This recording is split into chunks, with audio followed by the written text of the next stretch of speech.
Japan, China, Korea ఇవంతా కూడా మనకంటే 8-9 సంవత్సరాల అడ్వాన్స్. ఏం అడ్వాన్స్ ఉన్నారు?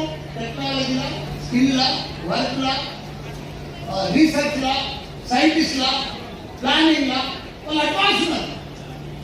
మనం ఎంత అనుకున్నాం?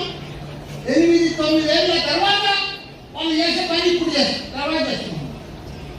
నా ఆలోచన ఏంటంటే అక్కడ పోయి చూసి ఆడ ఇప్పుడు ఏం చేస్తున్నారు చైనాలో, కొరియాలో, తైవాన్లో మనం ఇప్పుడు ఎందుకు చేయకూడదు ఆ పని? మనం ఇప్పుడే పిల్లలకి ఎందుకు చేయకూడదు? మనం వాళ్ళకి ఎందుకు కావద్దు? వాళ్ళు మనుషులే, మనం మనుషులే. వాళ్ళకంటే మన స్కిల్ ఎక్కువ ఉంది.